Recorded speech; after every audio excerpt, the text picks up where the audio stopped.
हुड्डा सरकार ने इसके KMP के आसपास पहले 9 शहर बसाने का फैसला किया और बाद में 3 और फैसले, ये 3 और शहर का। अब इसकी कंस्ट्रक्शन नहीं हुई है कंप्लीट। ज़्यादातर गुड़गांव से पलवल वाले एरिया में तो ये KMP एक्सप्रेस पलवल में बना, लेकिन इस साइड में जो हमारा KMP से लेके और गुड़गांव तक जुड़ना था, इसमें बहुत सारी बाधाएं हैं और अब तो लगभग इस पे काम रुका पड़ा, बिल्कुल ठप है। साफ तौर पर इन सभी प्रोजेक्ट्स के भविष्य को लेकर सवाल उठने लगे हैं, लेकिन सबसे बड़ा नुकसान इस क्षेत्र में नए उद्यम लाने के प्रयास में जुटे उद्यमियों और रियलिटी सेक्टर को उठाना पड़ रहा है। महत्वाकांक्षी कुंडली एक्सप्रेस क्षेत्र के विकास का काम सबसे ज्यादा प्रभावित हुआ है। 2 प्रकार के नुकसान हुए। एक तो ये कि जो ट्रैफिक बाईपास होना था, उस ट्रैफिक बाईपास नहीं हुआ, उससे पेट्रोल डीजल ज़्यादा लग रहा है। दिल्ली में कंजेशन भीड़ हो रही है, दिल्ली से उसको राहत नहीं मिली। पर्यावरण प्रदूषित हो रहा है, जितना हमारा एनवायरनमेंट होना था। जो यहाँ पे लोग ईस्ट नॉर्थ से पलवल सीधा निकलना चाहते थे, जो ट्रक यहाँ पर सबसे ज़्यादा लग रहा था कि इस पर कमर्शियल व्हीकल ज़्यादा चलेंगी। जो प्राइवेट थी वो भी चलनी थी, उसे इतना पेट्रोल बचाने के लिए वो नहीं, उसका नहीं बेनिफिट हुआ। एक सबसे बड़ा हुआ डेवलपमेंट का। हरियाणा सरकार ने जो 12 शहर इसके आसपास बसाने थे, उसमें से कोई उस परिकल्पना करके रह गए, उसके कागजों में ड्राइंग में बना के रह गए। कोई शहर आज तक नहीं बस पाया और मुझे नहीं लगता अगले 5-7 साल तक वो कोई शहर बस पाएगा। माहिरों का मानना है कि इस इंडस्ट्रियल क्षेत्र में विकास की धीमी गति के चलते सरकार को करोड़ों रुपए के राजस्व का नुकसान उठाना पड़ा है। यही नहीं, पूरे क्षेत्र को हजारों रोजगार के अवसरों से भी हाथ धोना पड़ रहा है। लेकिन सबसे बड़ा नुकसान रियलिटी सेक्टर को झेलना पड़ा है। उम्मीद की जा रही थी कि KMP के निर्माण के बाद सोनीपत, गुड़गांव और नोएडा के बीच सफर आसान होगा और इसका लाभ सीधे तौर पर सोनीपत को मिलेगा और सोनीपत एक महत्वपूर्ण सैटेलाइट टाउन के तौर पर उभरेगा। एक इतना अच्छा प्रोजेक्ट है हमारे लोगों के लिए। KMP एक ड्रीम है, एक सपना है। गवर्नमेंट की खामियों की वजह से KMP अभी चालू नहीं हो पा रहा। अगर KMP चालू हो जाए तो कुंडली का नक्शा ही चेंज हो जाए और हम लोगों को बहुत ज्यादा बेनिफिट हो KMP चालू होने से। लेकिन KMP के खटाई में पड़ जाने के बाद ये सपना साकार नहीं हो पा रहा है और 20,000 से भी ज्यादा फ्लैट्स यहाँ खाली पड़े हैं।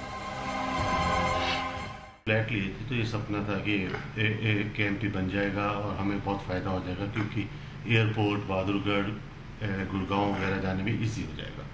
लेकिन वो सपना ही बन के रह गया, क्योंकि काम इसका अधर में लटका हुआ है। तो KMP की बनने की वजह, ना बनने की वजह समझ नहीं आ रही क्या है। काफ़ी देर से हम ये देख रहे हैं, वैसे ही पिलर्स खड़े हैं, कोई काम नहीं। हमने एक यहाँ पे अपार्टमेंट लिया है, यही सोच के लिया था कि KMP बनने से कनेक्टिविटी बहुत अच्छी हो जाएगी और हमें जो फरीदाबाद और गुड़गांव की तरफ अपने काम से जाना पड़ता है, उसके लिए हमारा टाइम की बहुत बचत होगी।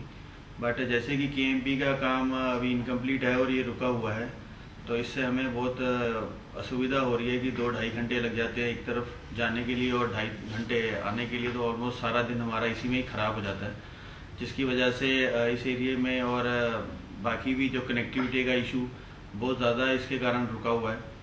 और इस अगर ये बन जाए तो ऑल ओवर हरियाणा का डेवलपमेंट बहुत अच्छी होगी।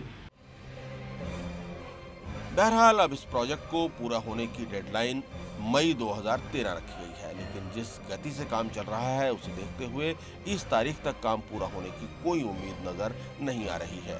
कंसेशनियर KMP एक्सप्रेसवे लिमिटेड के मुताबिक मानेसर और पलवल के बीच 53 किलोमीटर लंबी सड़क के निर्माण का काम पूरा हो चुका है, लेकिन कुंडली और मानेसर के बीच अभी काम काफी बाकी पड़ा है।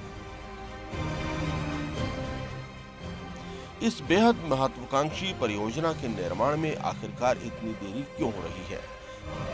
कंसेशनियर की ओर से कोई भी इसका जवाब देने के लिए तैयार नहीं है। हालांकि इससे पहले कई बार कंपनी इसके लिए कई तरह की परमिशन हासिल करने में हो रही देरी और कई प्रकार की मुकदमेबाजी को जिम्मेवार ठहरा चुकी है। कुंडली से लेकर गुड़गांव के बीच में जो काम जहाँ पर रुका पड़ा था, वो तकरीबन वहाँ पर रुका पड़ा है। अभी 31 मार्च 2013 की जो रिपोर्ट है उसके अनुसार इस पर 70% काम हुआ है और मूल रूप से जो काम 30% रहता है वो सारा इस एरिया में रहता है। उसकी वजह से इसका कोई लाभ किसी को नहीं मिल पा रहा है। हरियाणा सरकार ने जिस कंपनी ने इसको बनाना था उसको नोटिस भी दिए और अब उसने कई बार बढ़ा के अपनी रेंज किया कि 31 मई 2013 को मैं इसको कंप्लीट कर दूंगा, लेकिन मुझे नहीं लगता ये 31 मई 2014 तक भी कंप्लीट हो जाए। इसके मेन कारण एक तो कंस्ट्रक्शन मटेरियल भी एक कारण था, कुछ जगह लिटिगेशन में चली गई, अदालती फैसला नहीं हो पाए। हरियाणा सरकार ने जो कंपनी को नोटिस दिया उस पर स्टे हो गया, केवल क्योंकि हमारी कुछ कमी नहीं थी, ज़मीन तो उपलब्ध कराना इनकी जिम्मेदारी थी, और जब पूरी ज़मीन का फैसला नहीं होता तो KMP नहीं बन सकता था। इसके अलावा बिजली ट्रांसमिशन कंपनियों से हाई टेंशन वायर्स हटवाने में भी कंपनी को काफी समय गंवाना पड़ा। निर्माण के काम में हो रही देरी के मद्देनजर सुप्रीम कोर्ट ने भी विशेष मॉनिटरिंग कमेटी का गठन किया है। ये कमेटी भी निर्माण की गति पर नजर रखे हुए है। कि ये मामला पूरा उच्चतम न्यायालय यानी कि सुप्रीम कोर्ट के पास गया हुआ है, और भूरेलाल जी जिनको सब जानते हैं, एनफोर्समेंट डायरेक्टरेट के जो अध्यक्ष होते थे, उच्चतम न्यायालय ने, सुप्रीम कोर्ट ऑफ इंडिया ने उनको इसका निरीक्षक नियुक्त किया है।